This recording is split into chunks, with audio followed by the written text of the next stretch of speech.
Dimanche 10 décembre, deuxième dimanche du temps de l'Avent. Peuple de Sion, voici que le Seigneur va venir pour sauver les nations. Il fera entendre sa voix majestueuse pour la joie de vos cœurs. Première lecture, lecture du livre du prophète Isaïe, chapitre 40, versets 1 à 11. Psaume 84-85. Fais-nous voir, Seigneur, ton amour et donne-nous ton salut. Deuxième lecture, lecture de la lettre de Saint Pierre apôtre, chapitre 3, versets 8 à 14.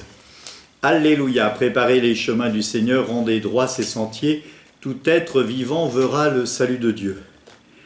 Évangile de Jésus-Christ selon saint Marc, chapitre 1, versets 1 à 8. Commencement de l'évangile de Jésus-Christ, Fils de Dieu. Il est écrit dans Isaïe, le prophète, « Voici que j'envoie mon messager en avant de toi, pour ouvrir ton chemin. Voix de celui qui crie dans le désert, préparez le chemin du Seigneur, rendez droits ses sentiers. » Alors, Jean, celui qui baptisait, parut dans le désert, il proclamait un baptême de conversion pour le pardon des péchés. Toute la Judée, tous les habitants de Jérusalem se rendaient auprès de lui. Et ils étaient baptisés par lui dans le Jourdain en reconnaissant publiquement leurs péchés. Jean était vêtu de poils de chameau, avec une ceinture de cuir autour des reins. Il se nourrissait de sauterelles et de miel sauvage. Il proclamait « Voici venu derrière moi celui qui est plus fort que moi. Je ne suis pas digne de m'abaisser pour défaire les courroies de ses sandales. Moi je vous ai baptisé avec l'eau, lui vous baptisera dans l'Esprit Saint. » Acclamons la parole de Dieu. Consolez mon peuple. C'est les premiers mots de ce passage d'Isaïe, le troisième livre d'Isaïe, que l'on appelle couramment le livre de la consolation. Alors, dans notre vie, nous avons des joies et des peines, et le Christ vient pour nous consoler. Il vient en nous, en profondeur. L'Esprit Saint nous accompagne et nous console. C'est important de voir comment Dieu, ce Dieu trinitaire, dans son unité, nous offre une diversité de dons. Et le don de l'Esprit Saint est un don consolateur, un don de douceur. Dieu est bon. Ce passage de Isaïe invite l'assemblée qui est devant lui à témoigner de Dieu, à être des témoins de l'amour de Dieu, à être non pas des, entre guillemets, profiteurs de la bonté de Dieu. Bien sûr, il faut recevoir la bonté de Dieu, mais pour pouvoir l'offrir aux autres. C'est ce qui nous est fait quand on reçoit le don de l'amour le jour du baptême. Nous recevons un don d'amour, le don de l'Esprit Saint, mais nous sommes invités non pas à le garder pour nous, mais bien à l'offrir aux autres afin que tous puissent en profiter. Le passage, autant chez Isaïe que dans l'Évangile, nous invite à aplanir le terrain, à préparer le chemin du Seigneur, pour que, comme les rois qui rentraient dans les pays conquis, on détruisait tout ce qu'il y avait devant pour que leurs grands chars puissent passer. Eh bien, il en est de même dans notre vie. Préparons dans notre cœur un chemin droit pour que le Seigneur puisse venir en nous. Enlevons ce qui encombre notre monde, notre vie, notre cœur, de ce qui pourrait permettre à Dieu et à l'Esprit Saint de venir nous parler. Parfois, on me dit « j'ai du mal à prier ». Ben oui, mais quand tu commences à prier, si tu penses à ta dernière facture que tu viens de recevoir ou à la nouvelle voiture que tu vas acheter, eh bien, ça marche moins bien parce que votre esprit est ailleurs. Et donc, c'est ça. Préparer son cœur à la conversion et à la conversation avec Dieu. Saint Pierre nous invite à comprendre que le temps de la venue, du retour du Seigneur, parce que là aujourd'hui nous nous préparons à la venue de Noël, à la venue du Christ qui se fait homme, la deuxième personne de la Trinité qui prend chair, l'incarnation. Mais nous nous préparons aussi à son retour dans la gloire, parce qu'il est né il y a plus de 2000 ans et aujourd'hui on attend son retour avec impatience pour entrer dans le royaume de Dieu. Et Saint Pierre nous dit que un jour sont comme 1000 ans et 1000 ans sont comme un jour. Et il nous dit que Dieu n'est pas en retard, mais c'est nous qui mettons du retard à la venue du Seigneur par notre infidélité. Alors, il nous faut, nous aussi, annoncer autour de nous que le Seigneur va venir. Non pas en disant, comme certains, entrez dans nos églises parce que sinon vous allez mourir, parce que la fin du monde c'est demain. Moi, quand j'étais jeune, on m'annonçait une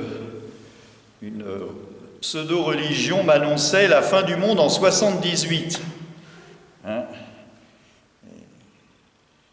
Et puis après, quand on est arrivé en 79, ils ont dit ce sera en 85. Puis après, ils ont arrêté de dire des années parce qu'ils se sont rendus compte qu'ils se ridiculisaient. Alors maintenant, ils disent plus d'années. Vous voyez, ce genre de personnes qui se promènent 2 par 2 et qui frappent aux portes et qui annoncent des choses comme ça, alors que le Christ dit bien que nous ne savons pas quand est-ce qu'il va venir. Faisons confiance au Seigneur et préparons notre cœur. Si je savais quand allait revenir le Seigneur, je vivrais la grande vie jusqu'à 1 mois avant, comme ça, 1 mois avant, je purifierais mon cœur et je dirais « c'est bon, tu peux venir ». Et c'est pas juste.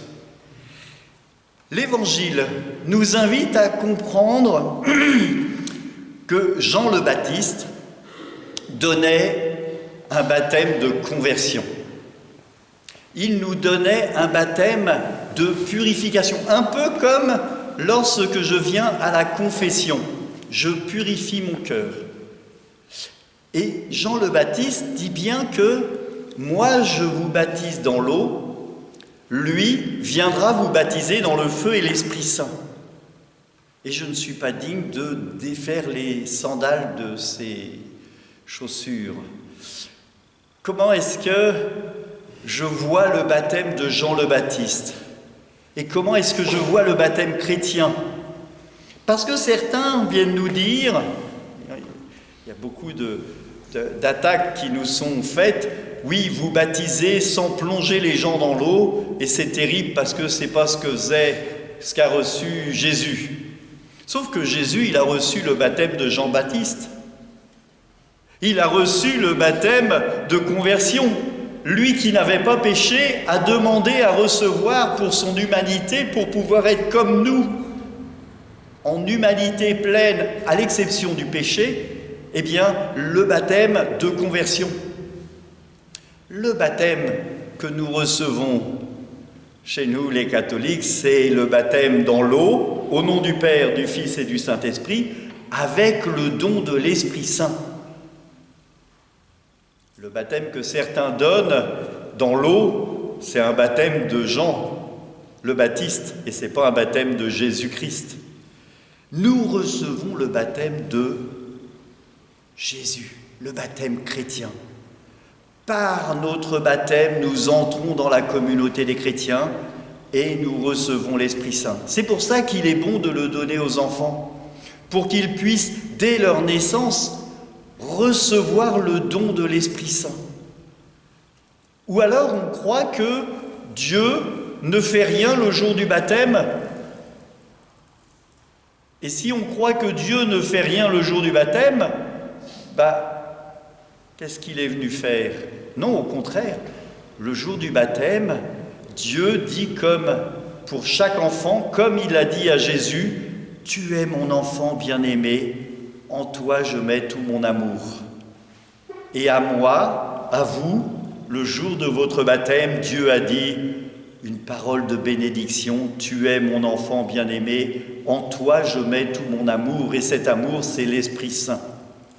Alors, dans ce temps de l'Avent, il nous faut préparer notre cœur, mais il nous faut aussi préparer les alentours de l'Église pour que d'autres puissent y entrer.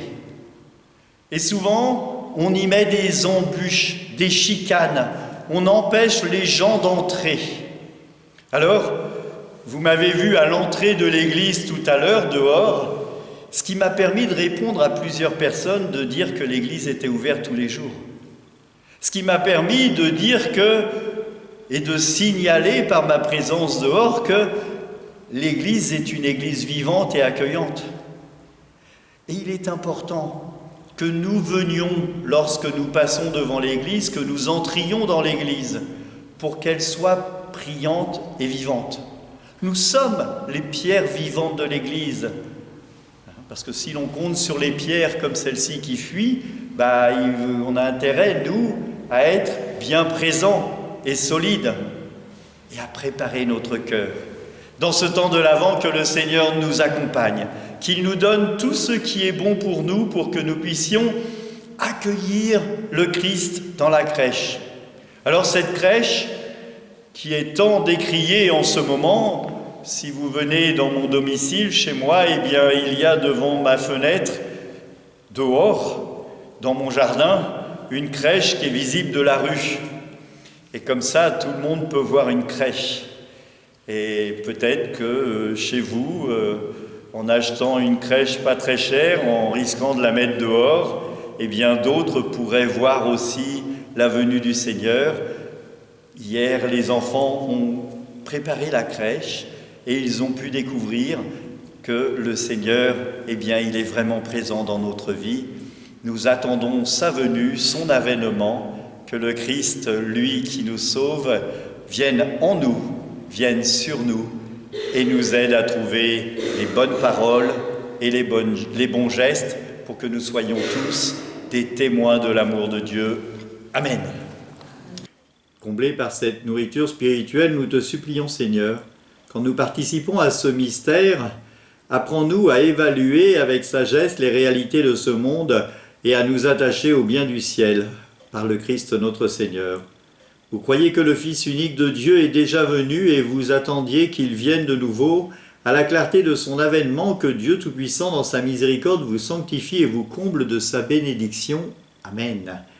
Dans le combat de cette vie, qu'il rende ferme votre foi, joyeuse votre espérance et efficace votre charité.